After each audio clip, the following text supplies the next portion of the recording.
घर परिवार से आनंद मिल जाए, खुशी मिल जाए, धन संपत्ति से मिल जाए, पत्नी से मिल जाए, बेटे से मिल जाए, भाई बहन से मिल जाए, आनंद की तलाश में भटक रहा है कि कहीं तो मिल जाए। हम दूसरों के सामने आनंद के लिए, खुशी के लिए भीख मांग रहे हैं, दूसरों पे डिपेंड है खुशी के लिए। परंतु व्यास जी कहते हैं कि इस आनंद को बाहर मत खोजो, ये आनंद हमारे भीतर छुपा है। दूध में कैसे घी छिपा रहता है, हमें दिखता नहीं है। दूध का मंथन करते करते दही बनता है, मक्खन बनता है और अंदर से घी निकलता है। ठीक उसी तरह जब इस मन का मंथन करेंगे अपने ही अंदर जाकर, तो हमें भी वो आनंद रूप ईश्वर का अनुभव होगा। तो वो आनंद बाहर मत ढूंढो, वो आनंद हमारे भीतर बैठा है।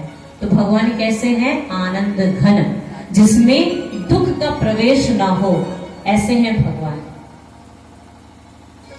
आनंद चाहिए तो हमें अपने अंदर मन का मंथन करना होगा।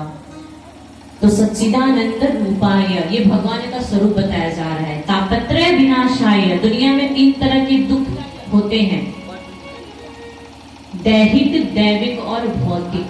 गोस्वामी जी कहते हैं दैहिक, दैविक, भौतिक तापा, राम राज काहू नहीं व्यापा। 3 तरह के दुख बताए हैं। एक शारीरिक यानी देह से संबंधित, एक दैविक देवताओं से, ग्रह नक्षत्रों से संबंधित, और एक भौतिक संसार से संबंधित। 3 तरह के दुख बताए हैं। शारीरिक दुख में 2 तरह के दुख आते हैं, एक तो शरीर से मिला हुआ, एक मन से मिला हुआ। कुछ लोग ऐसे होते हैं कि शरीर से ठीक ठाक होते हैं, मन से परेशान होते हैं। तो ये क्या है? दैहिकता।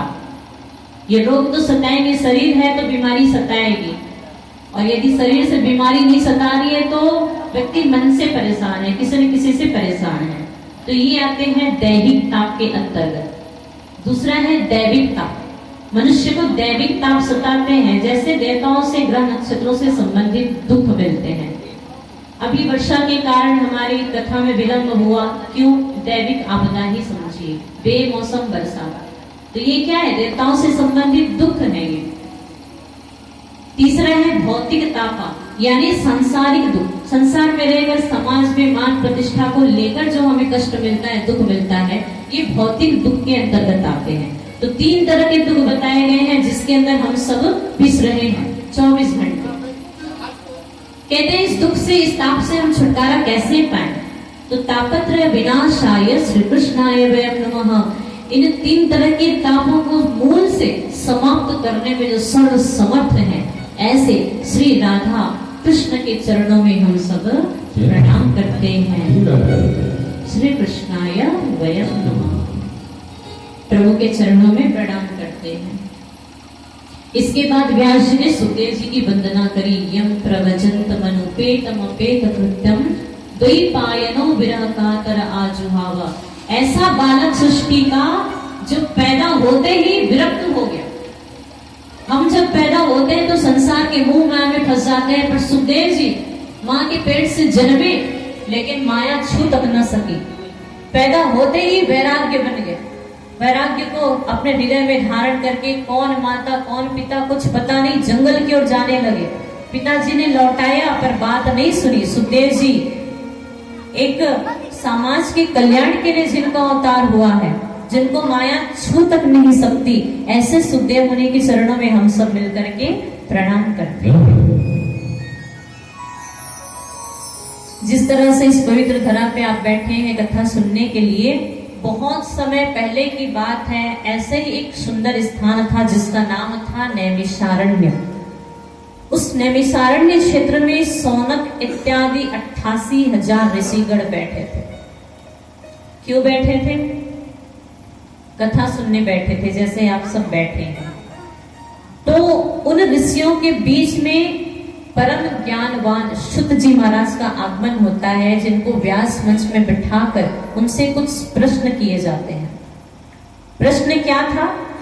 कहने लगे कि महाराज कुछ ऐसा उपाय बताइए। दुनिया में कई तरह के वेद शास्त्र पुराण बने हैं, लेकिन व्यक्ति के पास इतना टाइम नहीं है कि वेद शास्त्र पढ़ के अपना कल्याण कर सके। इसलिए कोई ऐसी कथा सुनाइए, संक्षिप्त में सुनाइए, जिस कथा को सुनकर जो सारे वेद पुराणों का सार हो, सार तत्व, जिसको सुनकर सहज ही कल्याण हो जाए, ऐसी कथा हमें सुनाइए जिससे जीव का कल्याण हो जाए। कौन सी कथा है? भागवत का पहला प्रश्न आता है यहाँ पे कि जीव का कल्याण कैसे हो, वो कथा सुनाइए। भागवत में प्रश्न उत्तर हमें सुनने को मिलता है। ऋषियों ने प्रश्न किया, सुत जी ने जवाब दिया।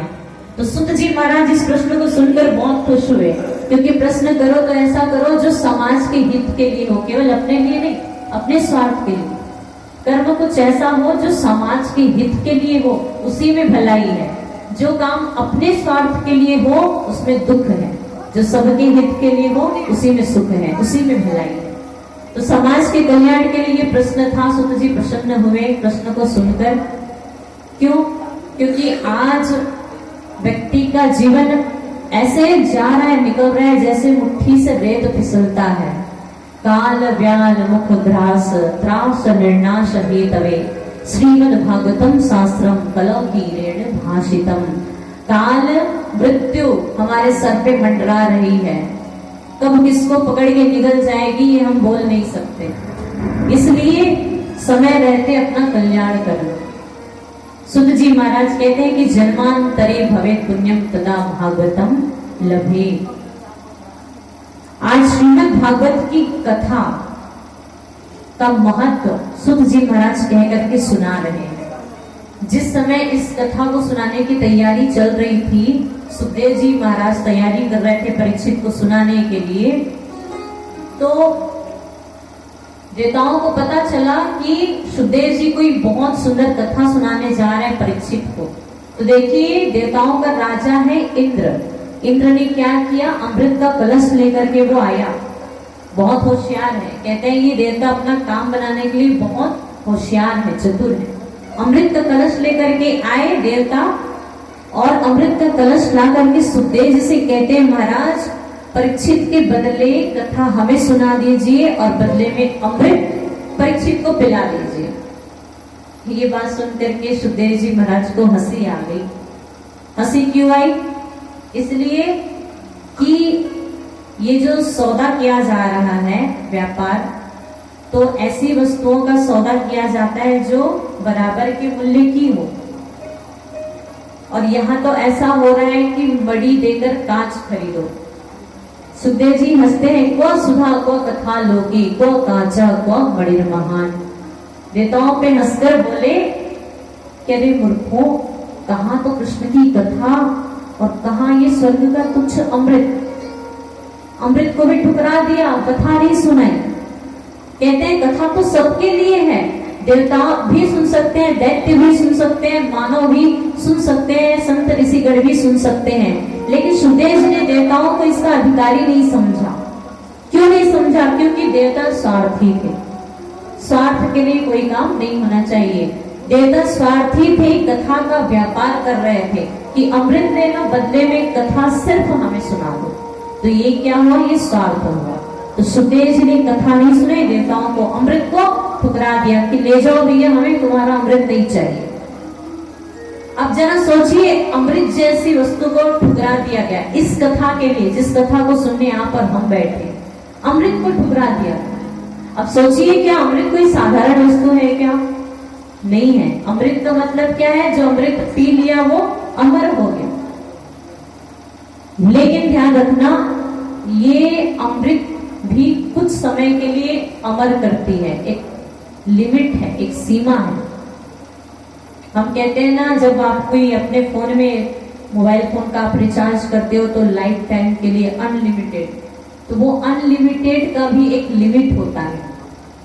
इसी तरह इस अमृत का भी एक लिमिट है। जब वो लिमिट समाप्त होता है ना, वापिस धराधाम में मृत्यु लोक में गिरना पड़ता है, 84 लाख योनि में भटकना पड़ता है। लेकिन कथामृत का कोई लिमिट नहीं, कोई सीमा नहीं। जिसने इस कथामृत का पान कर लिया वो हमेशा के लिए अमर हो गया। एक बार प्रेम से कहेंगे राधे राधे। तो अमृत से कथामृत की तुलना नहीं की जा सकती। क्व सुधा क्व कथा लोके, कहाँ तो कांच और कहाँ हमारा ये कृष्ण कथा, ये मणि, इसकी बराबरी संभव नहीं है। सुखदेव जी ने देवताओं को भगा दिया।